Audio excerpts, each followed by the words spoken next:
Muy buen día. Envío un saludo cordial a todos aquellos que me estén escuchando. Es un gusto poder estar nuevamente con ustedes y compartir con ustedes la palabra de Dios. El tema que traigo para compartir el día de hoy se titula Cuando la gracia impacta tu forma de servir. Cuando la gracia impacta tu forma de servir. Pertenezco a el Centro Cristiano de Restauración y Vida. Mi nombre es Cecia Keren Durán López y muy especialmente saludo a todos aquellos que son parte de este centro cristiano y a todos que aunque no son parte de esta comunidad me estén escuchando en este momento. Vamos a comenzar el día de hoy con este tema que, como les dije, he titulado Cuando la gracia impacta tu forma de servir. Quisiera que buscáramos dos pasajes. Vamos a estar meditando más en uno, pero vamos a comenzar leyendo Lucas 3, 21 y 22. Aconteció que cuando todo el pueblo se bautizaba, también Jesús fue bautizado, y orando, el cielo se abrió. Y descendió el Espíritu Santo sobre él en forma corporal, como paloma. Y vino una voz del cielo que decía: Tú eres mi Hijo amado, en ti tengo complacencia.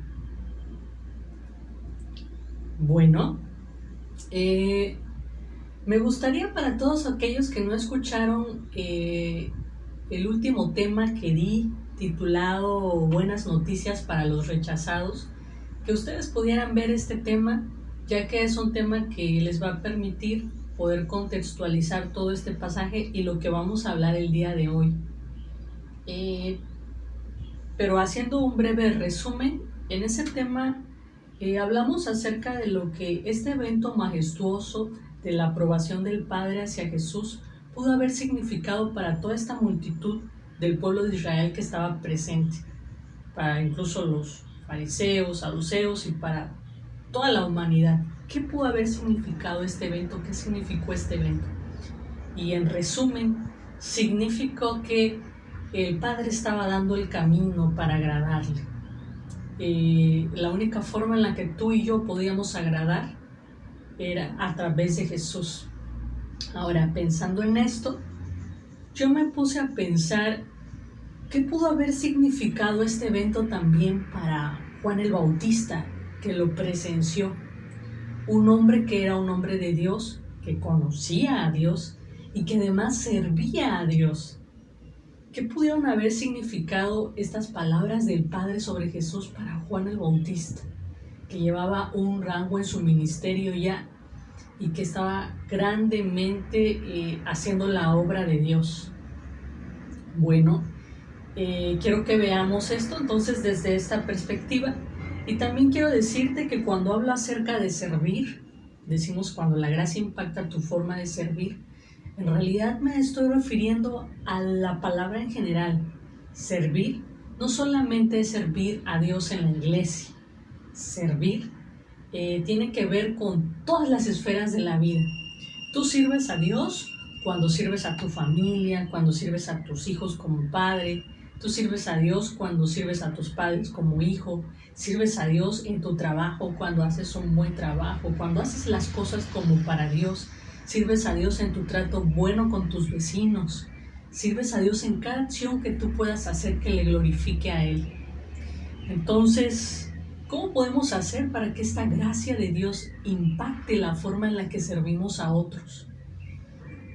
Precisamente de esto quiero hablarte y quiero que vayamos a Juan capítulo 3 del verso 26 al 30. Vamos a estar ahí meditando mayormente.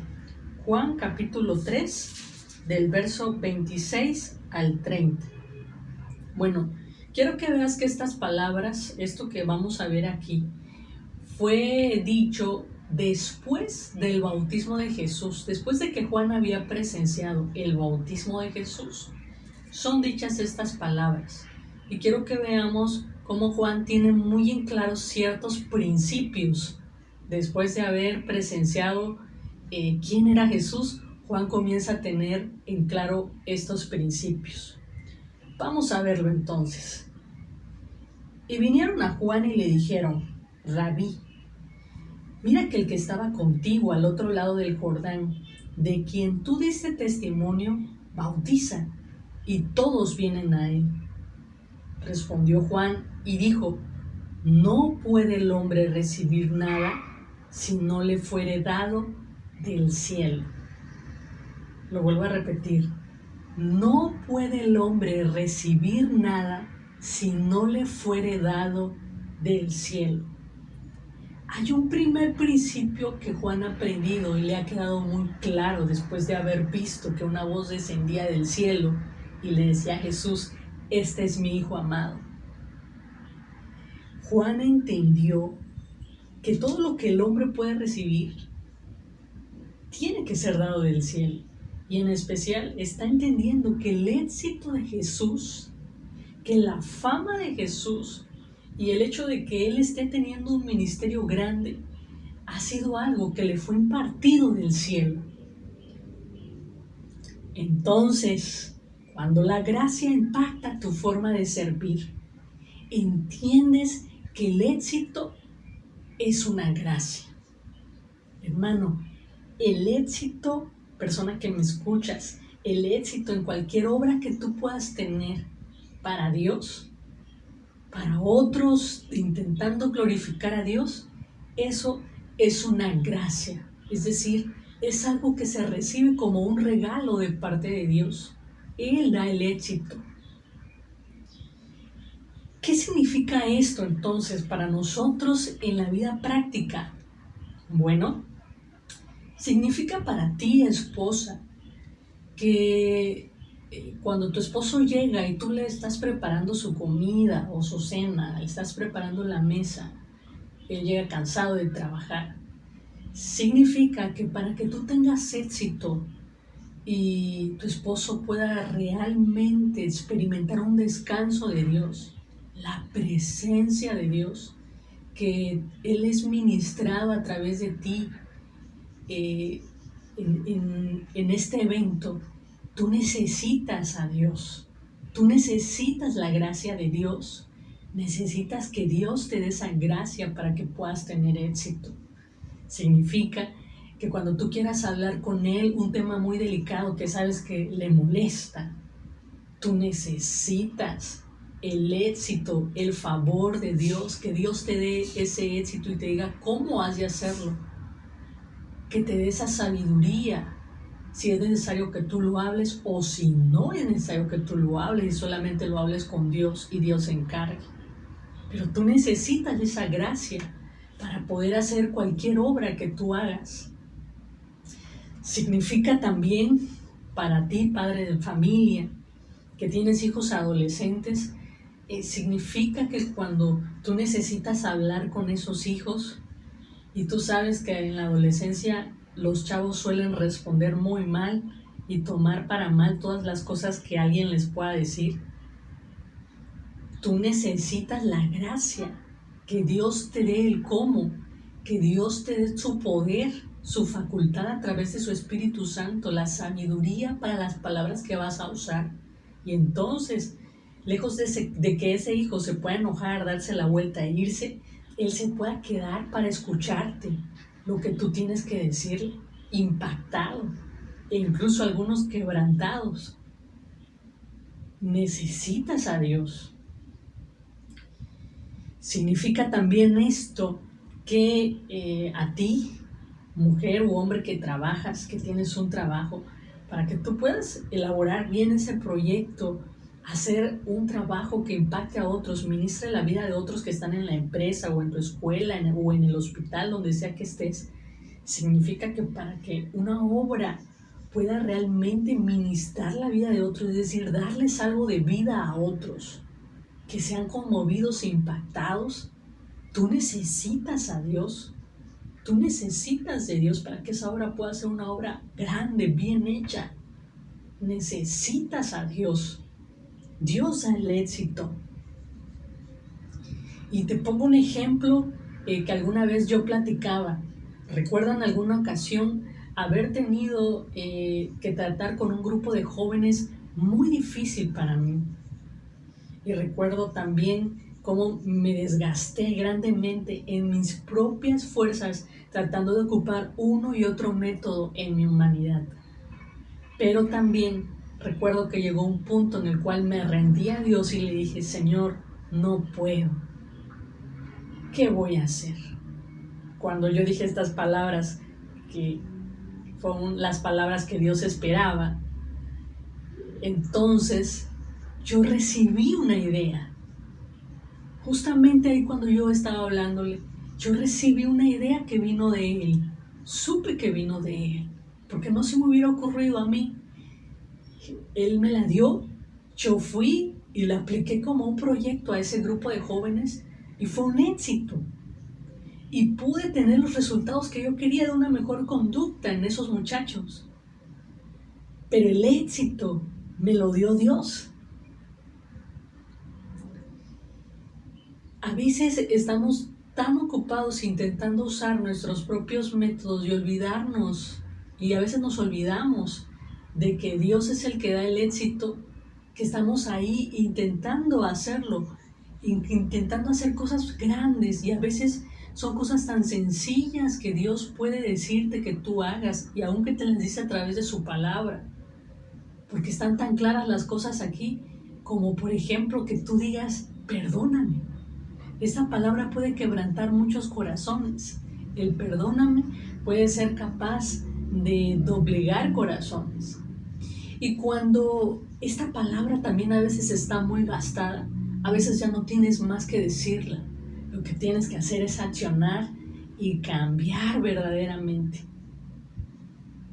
A veces hacemos las cosas muy complicadas, pero creo que si queremos tener éxito en cualquier obra que vayamos a hacer, necesitamos a Dios.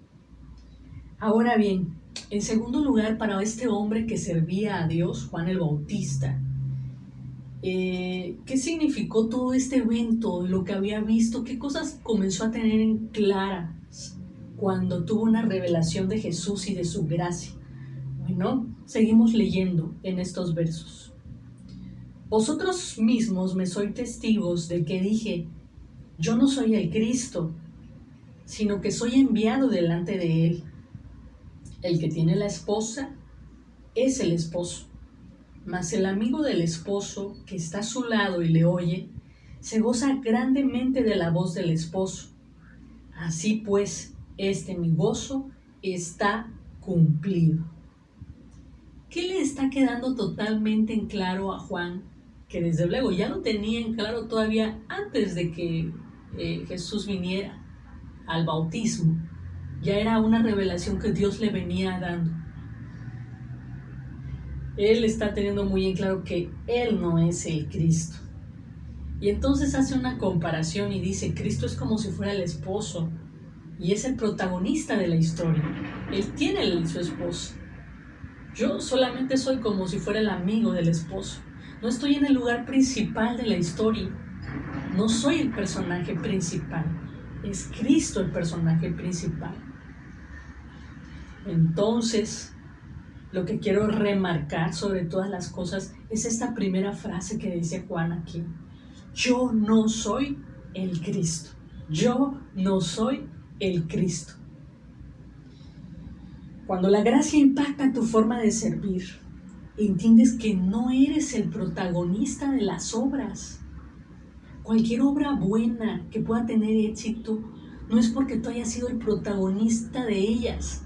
Las verdaderas obras, aquellas que son obras de verdad, aquellas que son obras de verdadera compasión de Dios, aquellas que son obras con la mejor intención en el corazón,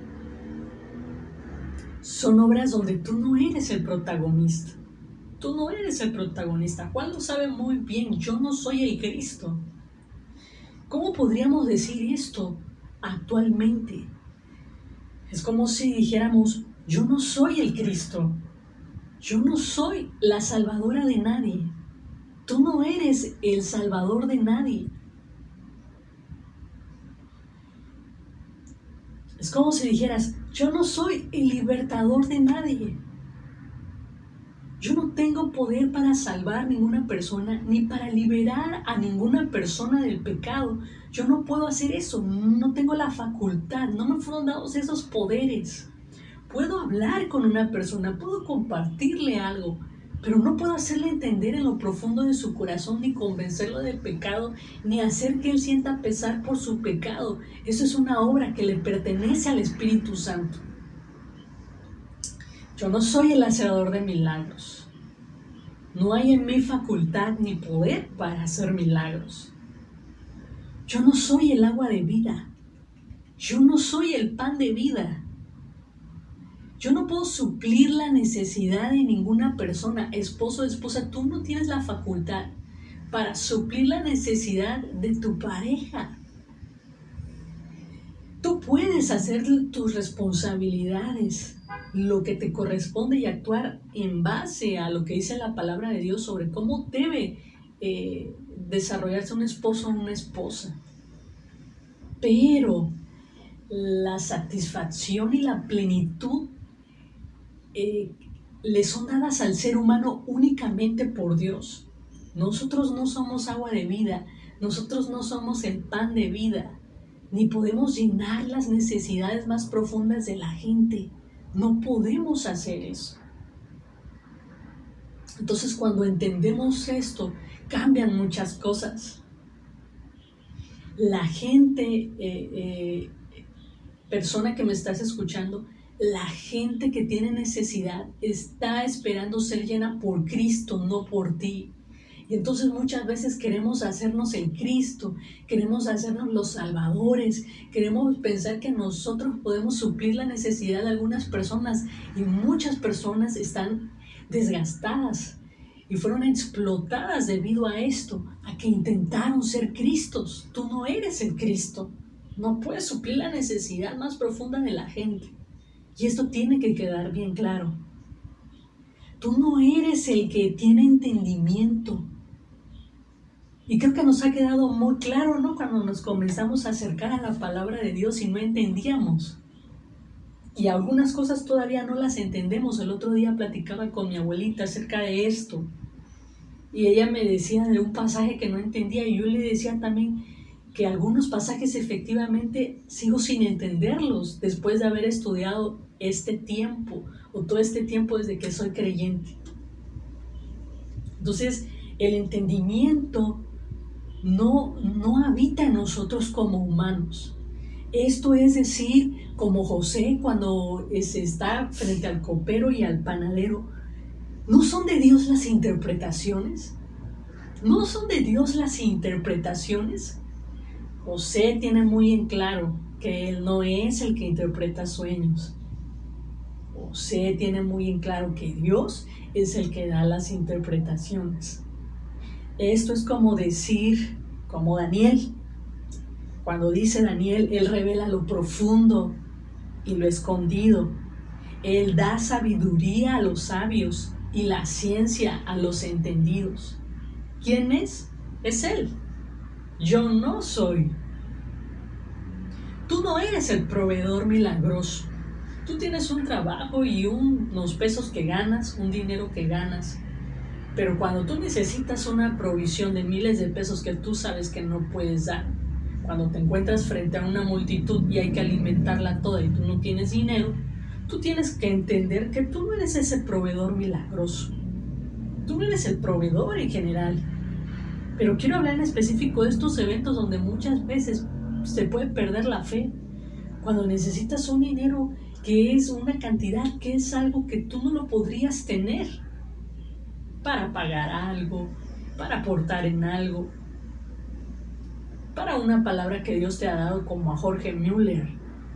Este es un ejemplo de un hombre que entendía que él no era un proveedor milagroso. Él fue un hombre que creó muchos lugares para niños huérfanos. Y él entendió, para poder crear estos lugares, que él era ese proveedor milagroso. El proveedor era Dios. Él no podía haber tenido en sus propias fuerzas o creado en sus propias fuerzas todo este dinero para hacer todas estas construcciones. Pero precisamente porque entendía que el único proveedor era Dios, por eso descansaba en Él. Hermano, hermana que me escuchas, cuando entendemos que nosotros no somos Cristo, entonces podemos dejar de luchar y dejar de frustrarnos, dejar de intentar hacer cosas que solamente Dios puede hacer. Cuando tú entiendes que no eres el Cristo, vas a dejar de estar empeñado en convencer a tu esposo. A ti te hablo, mujer. Vas a dejar de estar empeñada en convencer a tu esposo o en intentar cambiarlo. A ti, esposo, también vas a dejar de estar empeñado en intentar cambiar a tu esposa. Entonces vas a comenzar a buscar a Dios en dependencia, sabiendo que el único que produce cambios es Dios a través de Jesús. Y este es mi llamado para ti. Que dejes de luchar contra la corriente, que dejes de intentar hacerte un superhéroe, que dejes de intentar pensar que tú eres como si fueras Dios. De esta manera evitarás mucha frustración y que comiences a buscar en dependencia total al que verdaderamente tiene todo el poder para hacer las cosas. Y finalmente, quiero terminar con las palabras de Juan en el último verso, el verso 30. Dice: es necesario que Él crezca, pero que yo mengüe. Esto termina diciendo Juan: es necesario que Él crezca, pero que yo mengüe. ¿Qué está diciendo Juan aquí?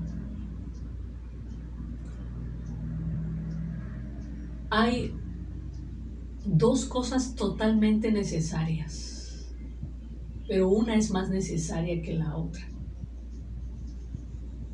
O las dos se pueden ir dando al mismo tiempo.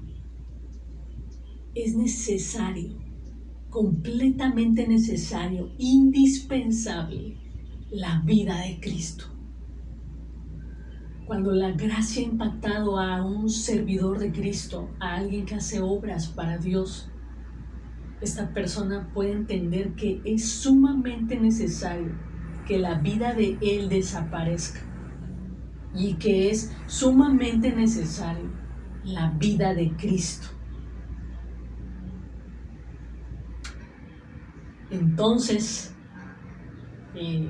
cuando la gracia impacta tu forma de servir, entiendes, número 3, entiendes que no te necesitas a ti, sino a Cristo. Cuando la gracia impacta tu forma de servir, entiendes que no te necesitas a ti, sino a Cristo. Lo más necesario, aquello que tú más puedas necesitar, aquello que es indispensable para ti, no es tu vida misma, no son tus propios deseos, ni tus propios anhelos, ni tus sueños. Lo que tú más necesitas de manera indispensable para poder vivir la vida cristiana es a Cristo. Necesitas a Cristo. Y comienza a haber una necesidad y un gemir en lo profundo por poder tener a Cristo. Tu oración cambia para poder tener la vida de Cristo. Tú sabes que únicamente vas a poder llevar a cabo cualquier obra con éxito si tú no estás en esa obra y está 100% Cristo. ¿Por qué? ¿Por qué no necesitamos aparecer nosotros en el escenario? ¿Por qué necesitamos desaparecer? Quisiera que lo buscáramos en Romanos capítulo 4, versos 1 y 2. Voy a leerte algo muy importante. Dice: ¿qué pues diremos que halló Abraham, nuestro padre, según la carne? Porque si Abraham fue justificado por las obras, tiene de qué gloriarse, pero no para con Dios. Vuelvo a leer la primera pregunta. ¿Qué pues diremos que halló Abraham, nuestro padre, según la carne? Es decir, ¿hubo algo bueno en la carne de Abraham, en la persona de Abraham, que impactara a Dios que lo estaba viendo? ¿Halló algo Dios en Abraham y en su carne que fuera algo bueno que le glorificara?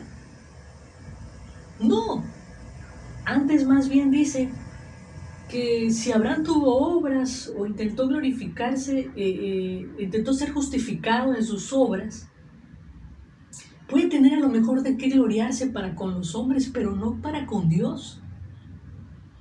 Es decir, lo que está diciendo, ¿qué halló de bueno Dios en Abraham? Lo que está diciendo es, nada de lo que estaba en la vida de Abraham glorificaba a Dios. Nada de su humanidad, nada de lo que él era glorificaba a Dios, absolutamente nada. A ti que me estás escuchando, quiero decirte que nada de lo que tú eres humanamente puede glorificar a Dios. Ninguna obra que tú puedas hacer en tus propias fuerzas puede glorificar a Dios. Nada de esto puede glorificar a Dios. Entonces, por esta razón, porque sabemos que nada de nosotros puede llegar a agradar a Dios, necesitamos desaparecer. Lo único que agrada al Padre es Jesucristo, la vida de Cristo. Y por esa razón es tan necesario tener a Cristo. Repito entonces, que cuando la gracia impacta tu forma de servir, como ya lo hemos dicho, eso es lo que vamos a entender, que no nos necesitamos a nosotros sino a Cristo. Lo único indispensable para las obras de Jesús es la vida de Cristo. Desaparecer tú y comenzar a gemir por Cristo. Conozco a muchas personas en esta vida y he tratado con muchas de ellas, incluso creyentes, que afirman creer en Dios. Pero conozco muy pocas que me han mostrado a Cristo cuando yo las veo. Y en especial hay un evento que yo recuerdo mucho del pastor Erasmo. Recuerdo que él terminaba de predicar, bajar del púlpito y se sentaba ahí en un rincón. No buscaba los primeros lugares ni ser aplaudido. Eso a mí me recordaba a Cristo, me olía a Cristo, esa acción. Puedo decirte que tengo algunos recuerdos de mi infancia que están muy marcados de gran parte de mi infancia. Saliendo de mi cuarto o subiendo las escaleras en esa primera casa donde estábamos, y encontrando a mi madre de rodillas muchas veces. Eso me olía a Cristo.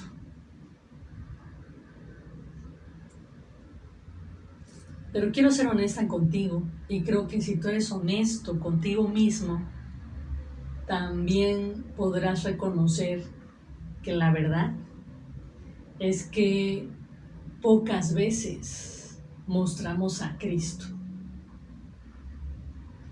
Te pregunto, cuando la gente te ve a ti, ¿qué ve? ¿A ti o a Cristo? Creo que si somos honestos, muchos de nosotros tendríamos que agachar la cabeza y reconocer que la verdad es que la gente muchas veces nos ve a nosotros y no ve a Cristo.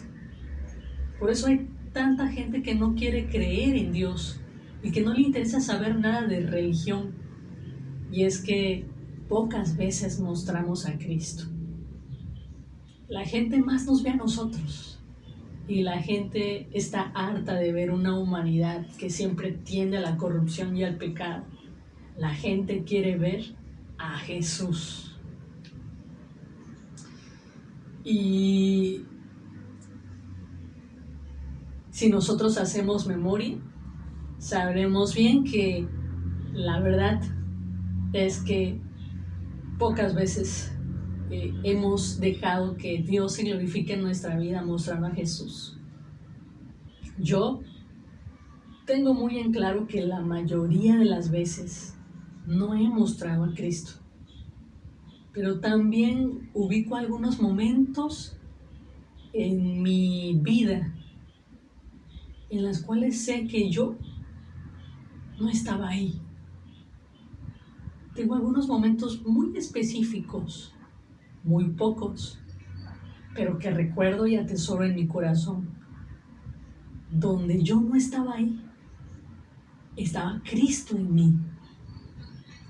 Recuerdo algún momento en una escuela, haber estado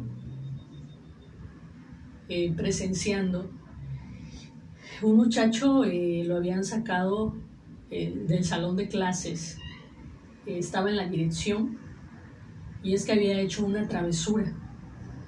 Recuerdo que se sentó y entonces yo tenía ahí una hora libre y me senté por donde estaba el muchacho, y entonces callada estuve observando todo lo que acontecía. Habían regañado al muchacho, llegaba un maestro y lo volvía a regañar, llegaba otro maestro y lo volvía a regañar, y comenzaban a hablar acerca del evento que había sucedido y de lo malo que había hecho el muchacho. Entonces yo estaba ahí observando todo y estaba totalmente callada mientras escuchaba todo lo que le decían. El muchacho no decía absolutamente nada, se notaba un poco retraído, pero a la vez un poco quizá molesto a lo mejor. Recuerdo haber experimentado algo que me fue otorgado como una gracia y el deseo de no quererlo juzgar. Entonces lo vi y le dije: hola, ¿cómo estás? Entonces él se queda totalmente impactado, me ve, pues todo el mundo lo estaba regañando, y se queda así como que con signos de interrogación, así como de ¿what? Estaba yo desayunando y le hago una broma y le digo: así que tiraste un cohete. Oye, pues ya me imagino lo que ha de haber pasado. Y entonces él se vuelve a quedar así sorprendido. Y después tomo mi plato y le digo: ¿gustas? Estaba yo desayunando y le invito de mi desayuno, y él se queda nuevamente sorprendido. Pasó el día. Después de haber visto esto, yo veía al chico como en shock. Ese mismo día Dios pone una carga muy grande en mi vida, y entonces tomo un libro que tenía yo ahí que me gustaba mucho. Es un libro que se llama Hace falta un muchacho, y es un llamado a los jóvenes a ser muchachos diferentes en esta vida. Entonces agarro el libro, lo abro y le escribo una dedicatoria al principio. Y entonces lo cierro y lo llevo al otro día al salón de clases. Se lo pongo en su mesabanco, en su silla, y entonces lo pongo ahí en ese lugar, y el chavo vuelve a hacer la misma cara de asombro. No me dice nada, se queda en silencio, pero yo observo su gesto, y su gesto es como de desconcierto, está asombrado. Y le dije que se lo daba, se lo regalaba. Y bueno, 3 días después, una semana después, el muchacho es expulsado de la escuela. Se fue. Y después de haberse ido, yo no supe más de él. La verdad es que fue como un evento más en la vida. Pero años después de esto, un día paseando, saliendo a la calle, voy por ahí y de repente un muchacho me habla. Me lo encuentro de frente y viene, yo no lo reconozco. Viene con una sonrisa de oreja a oreja. El muchacho, te contextualizo, nunca sonreía, era más, estaba lleno de enojo, de ira, muy rebelde. Y entonces me lo encuentro y él viene con una sonrisa de oreja a oreja. Y así como nunca me había hablado cuando lo conocí, él viene con una sonrisa de oreja a oreja y me dice, maestra, ¿cómo ha estado? Comienza a hablarme de su vida y comienza a saludarme y me dice que le da mucho gusto verme, me saluda con mucho respeto, me cuenta mucho acerca de todo lo que está haciendo. Y entonces, después de haber hablado, dicho muchas cosas y haberme dicho de lo que estaba haciendo como joven, yo pude entender. Entonces me fue recordado que lo que había pasado aparentemente desapercibido hace tiempo, Dios me mostraba, estaba dando fruto hasta ahora en el presente. Cuando yo vi al muchacho, la forma de hablarme, de desplayarse y de todo lo que estaba haciendo en su vida, yo entendí que había un fruto de ello. Pero había habido un fruto no por mi persona, sino porque yo sabía en lo profundo de mi corazón que ese día yo no había sido yo, había sido Cristo en mí. Y cuando Cristo actúa a través de nosotros, hermanos, habrá fruto, porque como dice su palabra, separados de Él, nada podemos hacer. Quiero finalizar haciéndote 3 llamados.